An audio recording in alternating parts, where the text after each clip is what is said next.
minha gente linda da Mediação Tecnológica Rondônia, alunos do primeiro ano. Eu, professora Otávio, estou aqui juntinho com você para mais uma aula. E essa que é a nossa aula 37.1. Vamos lá para dar uma olhada no nosso material?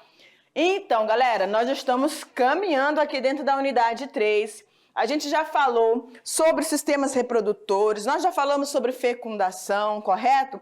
Então a gente já viu uma boa bagagem de conteúdos.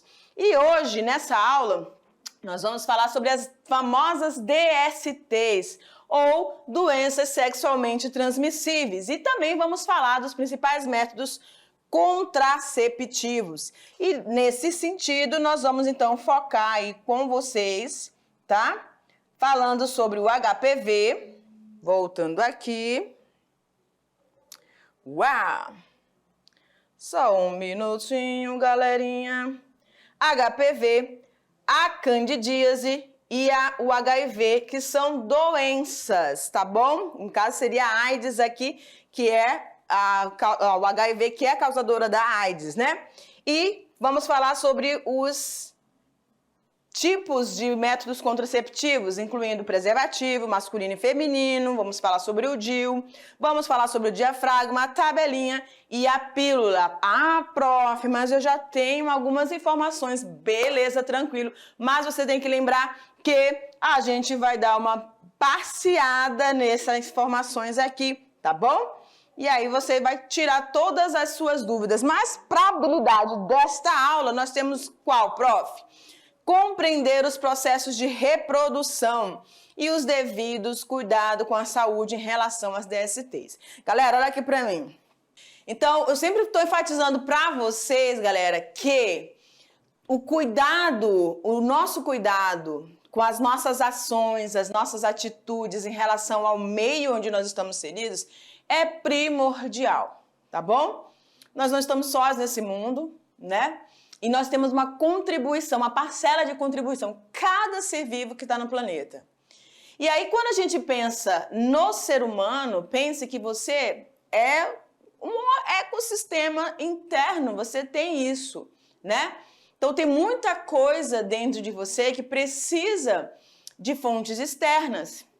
E muita coisa é trabalhada internamente. Então, quando a gente fala desse conteúdo de doenças sexualmente transmissíveis, você tem que lembrar que você tem responsabilidades sociais, tá certo? Sim, professora, responsabilidades sociais. Por quê? No momento que eu interajo com alguém, seja em relação a uma atividade sexual ou uma aproximação nesse intuito, né? Ou qualquer outro tipo de relação que você vai estabelecer com alguém, uma amizade, enfim, tá? Você tem que lembrar que você é responsável pela construção desse relacionamento, desde o início até a finalização dele, porque você começou isso. Então, você tem responsabilidade se isso vai terminar bem ou mal. Você tá entendendo a prof, né? Então, a nossa aula, eu quero que você abra o seu coraçãozinho, tá? Abra a sua mente para que você realmente comece a tomar algumas atitudes. Não estou falando isso em geral, né, galera? Mas algumas pessoas precisam adquirir algumas informações em relação a essa responsabilidade social, sim. Tá bom? Então, nessa aula eu quero que você comece a pensar e refletir muito nas suas ações e nas suas futuras decisões, tá bom? Joga lá na tela. Então, a habilidade dessa aula é compreender os processos de reprodução, que nós já vimos, né, todas as etapas do processo de reprodução, e os devidos cuidados com a saúde. É esse o nosso foco aqui, a sua saúde e a saúde dos seus parceiros, futuros parceiros, tá bom? Vamos lá. Então, DSTs, doenças sexualmente transmissíveis. Então, a palavra já está dizendo aqui. Então, existe uma interação sexual para que essas doenças sejam transmitidas. Porém, contudo, todavia, a gente vai ver que existem algumas formas de transmissão também, que não necessariamente vão envolver a relação sexual, tá bom? Mas a gente vai focando cada um desses passos aqui. Olha lá. Então, a gente tem Nessa imagem que vocês estão vendo aí, tem alguém muito zangado ali, né? Toda uma característica feia. É uma bactéria do mal, tá? E essa bactéria, ela pode provocar cancro mole, herpes genital, condilomatose, a AIDS, candidíase, tricomoníase, gonorreia, sífilis, hepatites B e C. Galera, então são muitas doenças aqui, só são algumas das principais DSTs, mas existem várias formas de você contrair, seja um vírus, ou uma bactéria, ou um protozoário, ou seja, agentes do mal que vão causar problemas e que você, ao contraí-los, você pode transmitir também, prejudicar a saúde do seu parceiro, daquela pessoa que você ama. Então a gente precisa prestar muita atenção. Então olha lá, as doenças sexualmente transmissíveis, DSTs ou IST, conhecidas por doenças venéreas, são transmitidas essencialmente pelo contato direto, mantido através das relações sexuais. Essencialmente, tá bom, gente? Em que o parceiro ou a parceira necessariamente porta a doença.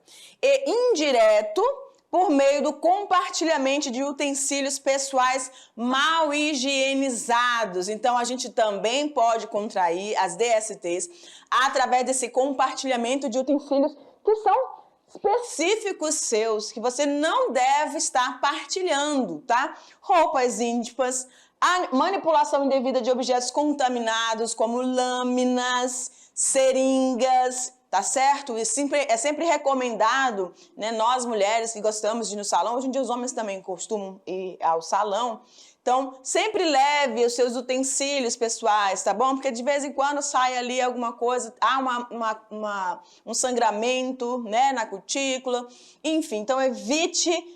Leve o seu, né? Você sabe a higienização, o cuidado que você tem com os seus materiais. Então, é muito importante isso, tudo bem? Então, a gente tem a forma direta, pela relação sexual, ou indireta, através desses utensílios. Vamos seguindo. Os principais agentes patogênicos, a gente já falou aqui que essa palavra patogênico se representa o quê?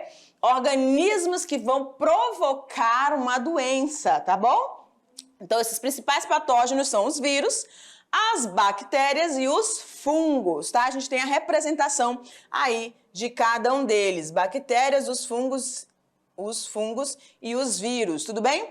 Essas doenças acometem principalmente o público jovem, tanto de países em desenvolvimento como os industrializados. Professora, por que que isso está principalmente relacionado ao público jovem? Olha aqui, meu amor. Existe uma construção, né, que é a do seu desenvolvimento físico, tá? Mental, né? Ou a parte orgânica, tudo.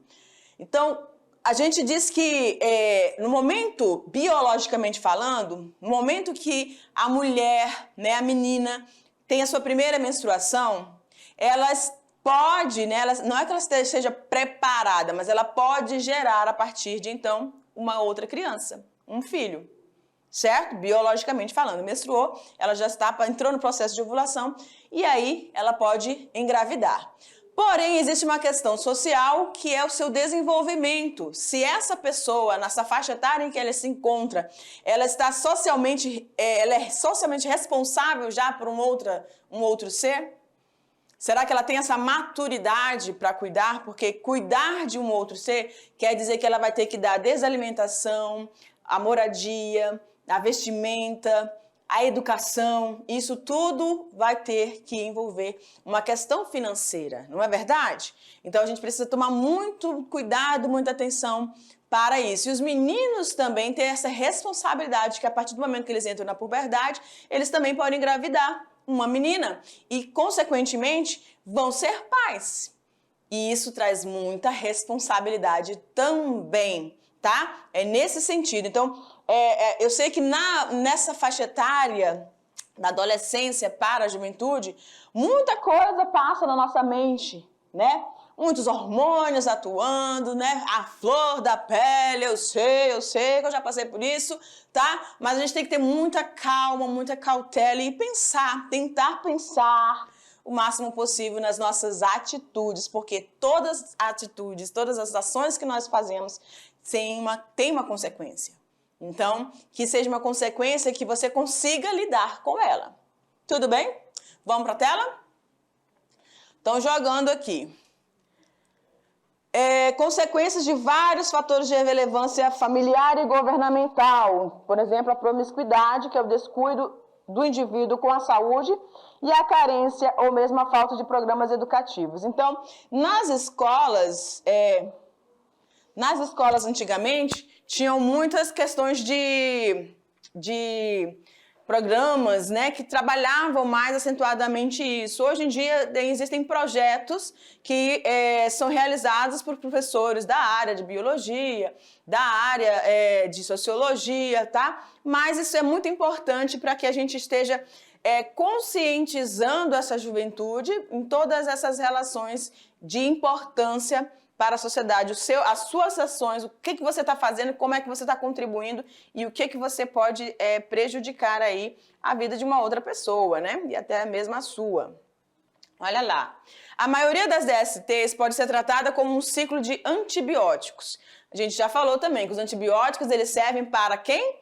As bactérias, ou seja, elas vão eliminar as bactérias. Então, essas doenças patogênicas causadas ou provocadas por bactérias são tratadas por antibióticos, que a maioria dessas DSTs, tá, são causadas por bactérias. Mesmo no caso das doenças incuráveis, como a herpes genital, os surtos podem ser facilmente controlados, tá, galera? Exatamente. Existem DSTs que são curáveis e algumas que não têm cura, mas elas têm tratamento, elas vão sendo controladas, certo? Com medicamentos antivirais. Tudo bem? A herpes provocada pelo HSV1 e o HSV2, que é o herpes oral e o herpes genital, eles são doenças que não têm cura, mas têm controle, tá certo? Muito bem. E aí elas vão provocar essas feridas, né, gente? Essas lesões, né? Erupções, vamos dizer assim, nos lábios, tá bom? Então, existem várias situações que podem acontecer com uma pessoa ser acometida por uma feridinha no lábio, mas você sempre vai ficar atento, porque uma pessoa que esteja com herpes, ela não vai querer ficar falando, né? Tem muita gente que tem vergonha e prefere omitir uma situação do que falar a verdade e aí acaba, né, beijando alguém e passando esse vírus adiante. Então, é muito importante que você não compartilhe copos, canudinhos, tá bom? Viu alguma feridinha? Você também não vai, né, dizer que é a herpes, mas você também não vai saber se é ou não é. Então, é melhor evitar, certo? E aí, nas genitálias, isso fica muito evidente, né? Essa pele avermelhada, como se tivesse, assim, perdido mesmo tecido, tá? Se teve relações sexuais desprotegidas ou tem sintomas de alguma das doenças referidas, procure ajuda médica para diagnosticar e tratar a sua condição. Então, percebeu alguma alteração? Procure o médico. Não vá se automedicar, não vá só... Tem gente agora que recorre tudo pro Google, né, gente? Pois é, o Google não é médico, tá? Então, tem algumas informações viáveis e tem algumas informações fakes, tá? Então, melhor você procurar o médico. É importante ter em conta que se foi diagnosticada uma DST, deve evitar o contato sexual com sua parceira ou seu parceiro. Meu amor, ó, eu sei que o amor é lindo, né? Hashtag amor é lindo, com certeza, tá? Quando a gente tá apaixonado, parece que a nossa capacidade racional, ela fica bem delimitada, não é?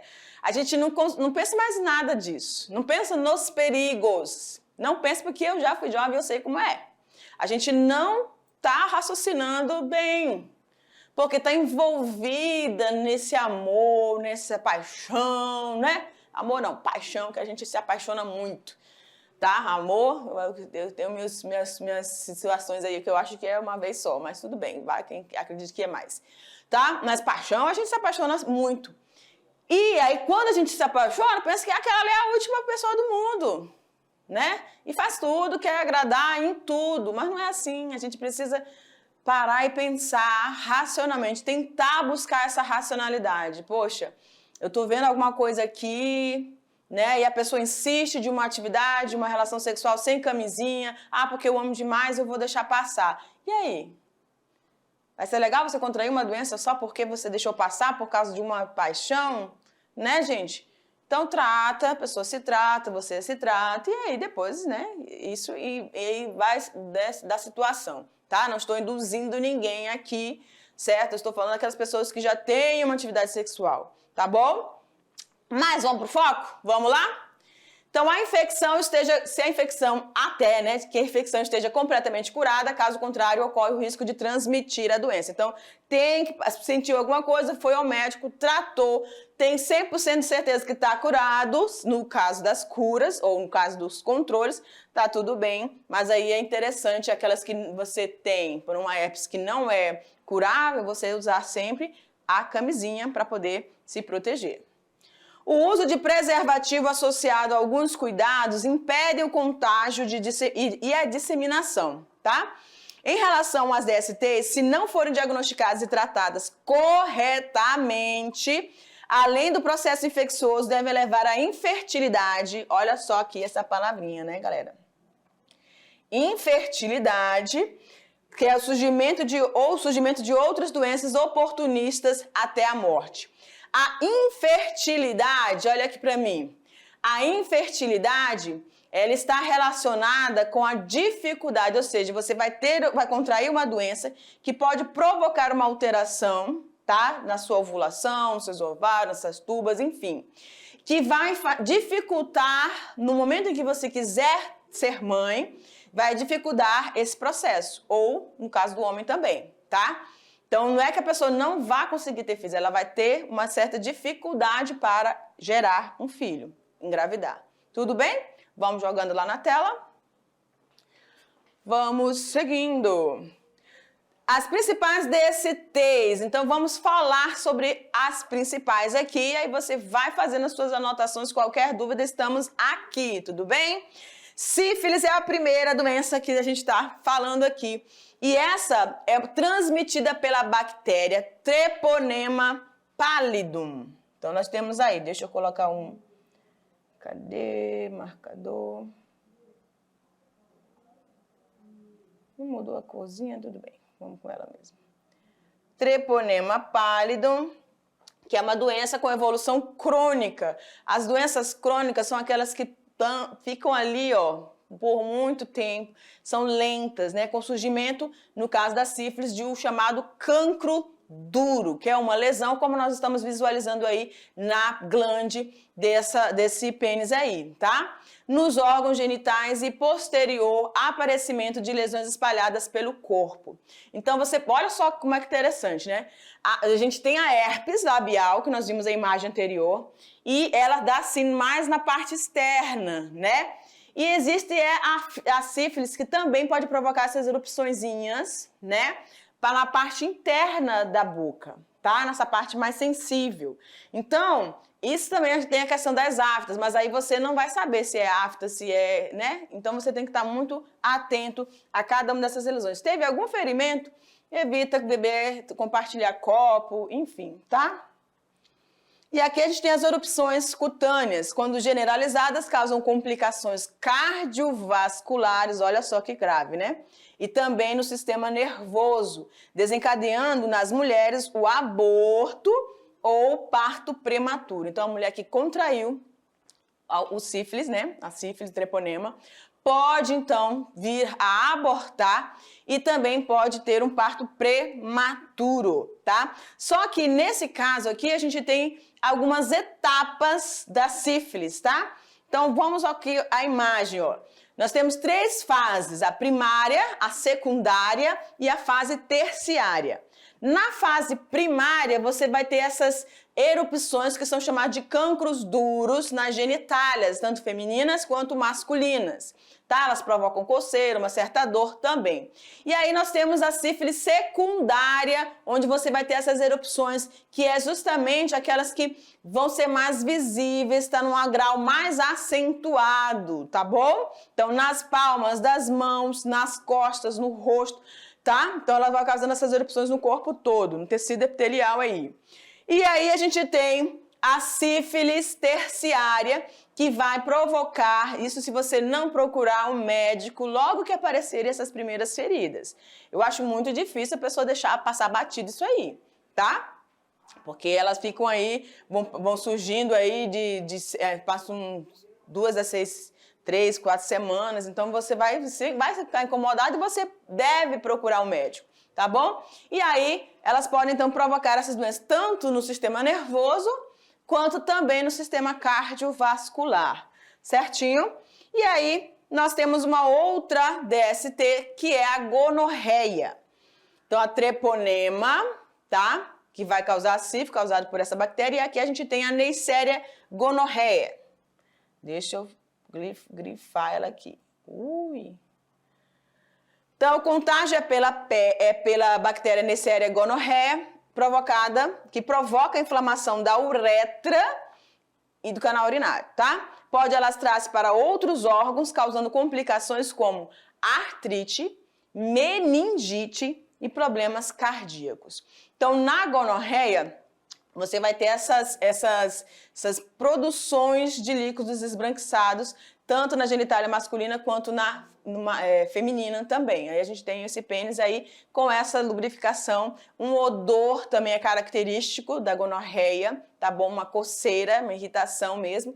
E no caso das mães que estiverem com essa bactéria, no momento do parto, elas podem passar para os seus bebês, tá? E que podem estar contraindo a conjuntivite gonocócica, certo? Que precisa ser tratado. Hoje, em vários hospitais, eles já passam um colíriozinho, tá? Passam uma pomada antibacteriana para poder evitar essa conjuntivite provocada por essa Neisseria aí.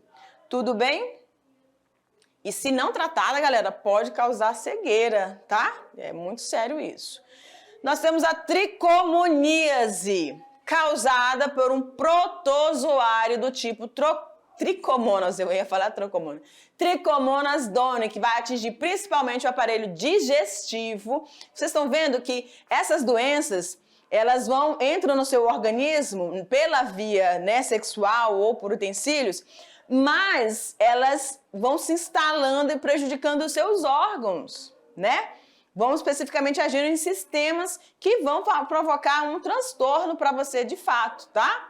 Então, essa pode provocar dificuldades no sistema digestivo e dores, coceiras e essas pequenas inflamações nas genitálias, causando então também essa inflamação no canal vaginal nas mulheres e na uretra dos homens, certo? Então, nós vimos aí doenças causadas por bactérias, essa aqui provocada pelo protozoário Trichomonas doni, e vamos seguindo. Aí a gente tem a clamídia. Clamídia, contágio pela bactéria Chlamydia trachomatis.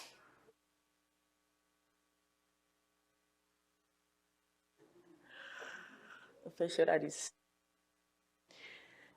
Chlamydia trachomatis provoca inflamação nos canais genitais e urinários. Nas mulheres, pode ocasionar a formação de abscessos, ou seja, obstruções com dilatação, infertilidade e dores pélvicas, né? Nos homens, pode provocar a esterilidade. Então, aqui a gente tem essa clamídia, tá? Provocada por essa bactéria que pode dificultar uma gestação, ou seja, provocando a infertilidade, e também impedindo completamente tanto o homem quanto a mulher de gerarem filhos, ou seja, provocar a esterilidade, tá certo? São duas palavras bem parecidas, mas elas, uma impede completamente e a outra dificulta, tá certo?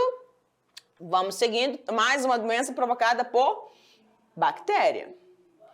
Aí nós temos o HPV, ou chamado condiloma acuminado.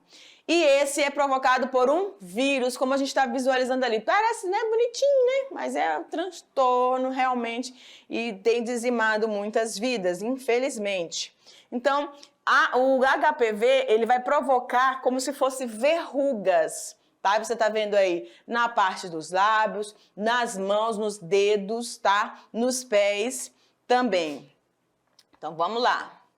O HPV é um vírus que atinge a pele e as mucosas, podendo causar verrugas ou lesões precursoras, tá? Tá ali um errozinho. Precursoras de câncer, como o câncer do colo do útero, garganta e ânus, tá? Ou ânus. Então, a relação sexual, né, provocada vai estar desencadeando a disseminação desse vírus tanto no colo do útero quanto na garganta e na região anal também, né? Então vamos seguindo. O nome HPV é uma sigla inglesa para papiloma vírus humano e cada tipo de HPV pode causar verrugas em diferentes partes do corpo. Então a primeira característica é essa, né, externa aí, onde vai aparecer essas verrugas, tá? O que é esse HPV? Então, o HPV é um vírus que se transmite no contato com a pele, por isso pode ser considerado uma doença sexualmente transmissível. No primeiro contato sexual, 1 em cada 10 meninas pode contrair esse vírus. E hoje já existe esse controle feito com a vacina aí do HPV, né? Conforme o tempo passa, entre 80% e 90% da população já entrou em contato com o vírus alguma vez na vida, mesmo que não tenha desenvolvido lesão. Mas é importante lembrar que mais de 90% das pessoas conseguem eliminar o vírus do organismo naturalmente. A gente já falou sobre isso em algumas aulas. O vírus se controla, ou você usa a vacina, ou o seu organismo mesmo vai dar conta disso, né? As situações virais aí. E aí aqui a gente tem uma ilustração de como que fica esse útero, né? A parte ali do colo do útero, que é a colo do útero, gente, é entre a vagina, que é essa região aqui, para a entrada do útero, tá? Bem nesse inteirinho ali, tá? Então, olha como é que fica o colo do útero no seu desenvolvimento a partir da instalação desse vírus dentro do organismo feminino, ou seja, no colo do útero ali, tá? Vai evoluindo gradativamente, provocando dores. Existem mais de 200 tipos de HPV. Até hoje, 150 deles já foram identificados e sequenciados geneticamente, ou seja, foi feito o genoma desses 150 ali. Entre esses tipos, 14 apenas podem causar lesões precursoras de câncer. Esses 14 já têm um potencial Eita, quase que eu falo uma palavra aqui. Bem perigoso e, assim, que afeta muitas mulheres e tem dizimado muitas vidas, tá? 70% dessas lesões são causadas pelos HPVs tipo 16 e tipo 18. Os HPVs tipo 6 e 11 são bastante comuns em mulheres, mas causam apenas verrugas genitais. O tipo de HPV é detectado através de 2 tipos de exames, que é o PCR, a proteína C reativa, tá? Que você vai fazendo esse teste aí e o fígado começa, quando você instala algum agente infeccioso, o fígado começa a produzir essa proteína, então você identifica que está acontecendo alguma coisa. E o teste de captura híbrida, onde você vai fazer vai recolher, fazer uma raspagem tanto do útero, do colo do útero, como da região anal, tá? Para poder verificar e quantificar esses agentes infecciosos aí. Esses testes podem trazer informações como o tipo e o canal viral, ou até marcar se esse HPV é ou não oncogênico, ou seja, que vai realmente provocar o câncer, certo? Aí nós temos a candidíase. A candidíase é provocada por um fungo, tá? Candida sp, através de sua proliferação rápida na região genital, normalmente pelo uso prolongado de medicamentos ou enfraquecimento do sistema imunológico. Por isso é muito importante você estar sempre se alimentando de vitaminas, alimentos que tenham vitamina C, todas as hortaliças, todas as verduras que sejam de cor bem intensa verde, vão estar favorecendo você aí. A doença pode afetar a pele, unha, órgãos genitais, garganta, corrente sanguínea e boca. Apesar do maior número de casos em mulheres, também existem casos de candidíase no homem, tá? As causas: existem pequenas quantidades nos organismos da mulher e vive em equilíbrio com a flora vaginal. Então, eles já estão ali, mas uma baixa da sua imunidade e eles vão se aflorando. Alguns fatores podem levar ao seu desequilíbrio no organismo, levando o fungo a se reproduzir e provocar os sintomas. Como a região genital feminina é quente e úmida, cria uma região propícia para o fungo. O fungo adora esses ambientes, né? E aí ele vai provocar muita coceira e a secreção também fétida, né?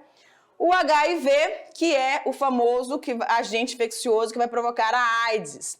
É a sigla em inglês do vírus da imunodeficiência adquirida humana, causador da AIDS, tanto que ataca o sistema imunológico e é responsável por defender o nosso organismo. Então, esse sistema imunológico que defenderia o nosso organismo é neutralizado, detonado pelo HIV. E eles agem sobre o linfócito T, CD4+. E é alterando o DNA dessa célula que o HIV faz as cópias de si mesmo. Depois ele vai se multiplicando e vai rompendo os outros linfócitos até contaminar várias células.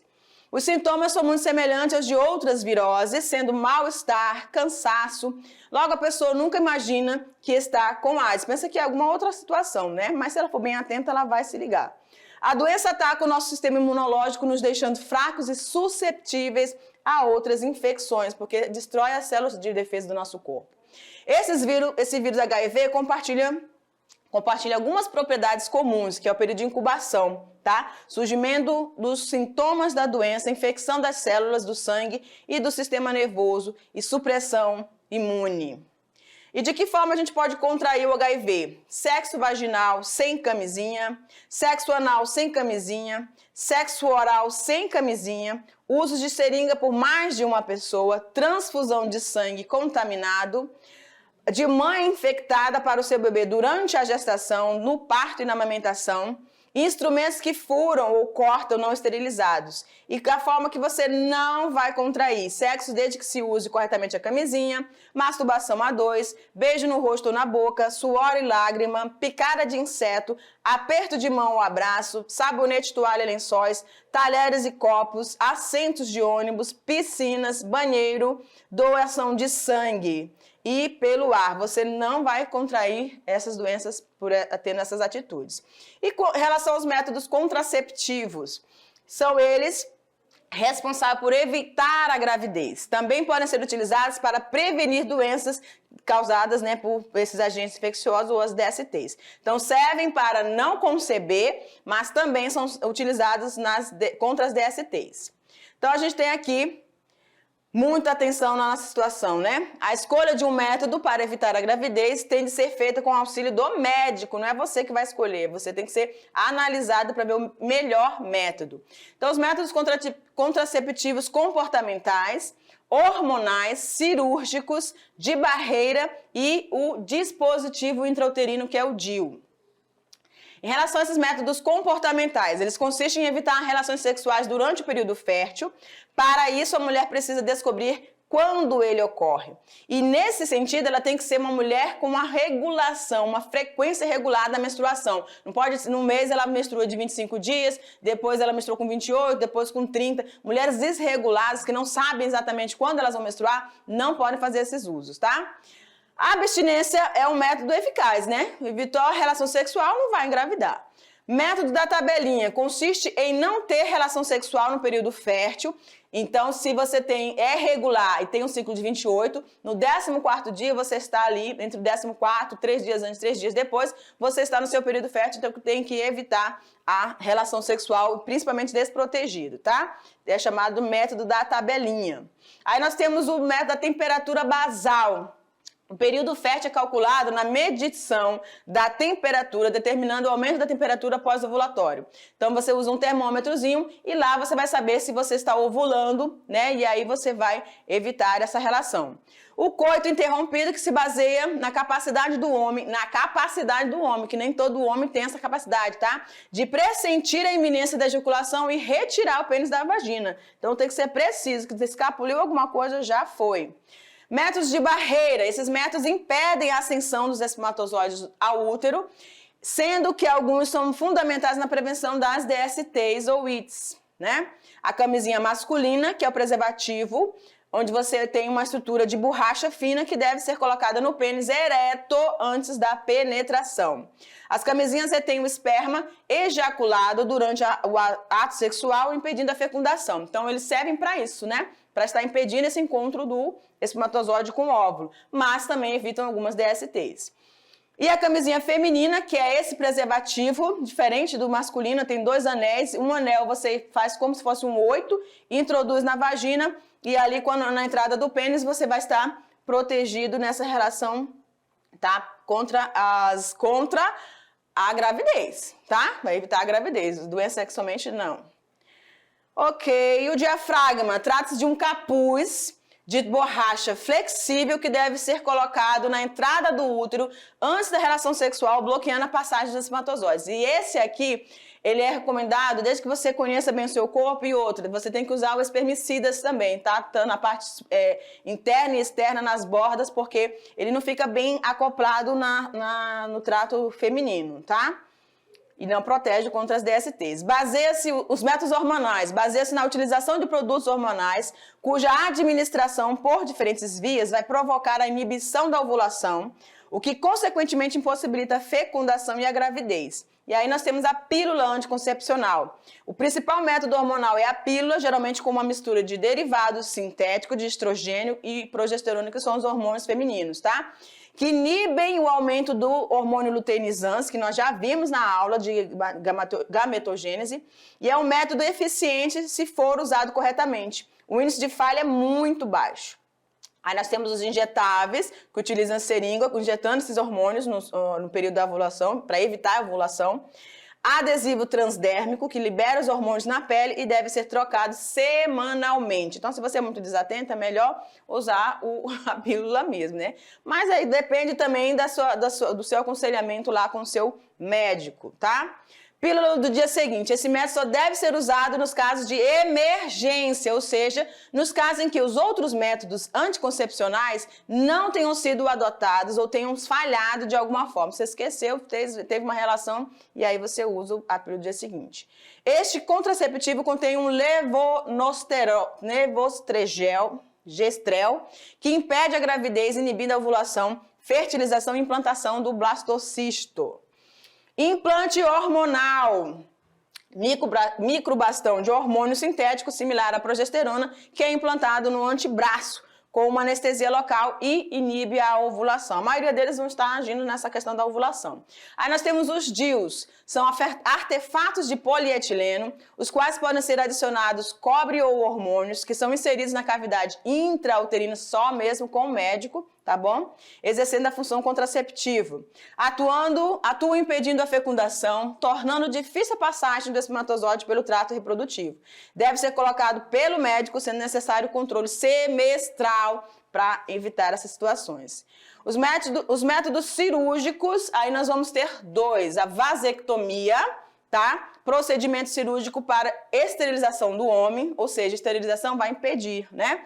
O médico retira um fragmento de cada um dos ductos deferentes, lembram? Os ductos deferentes que vão transmitir lá do epidídimo para o canal do ejaculatório. Então, eles interrompem esse trajeto do espermatozoide saindo do epidídimo e aí o homem não produz mais esperma com o espermatozoide, mas ele continua produzindo esperma, tá?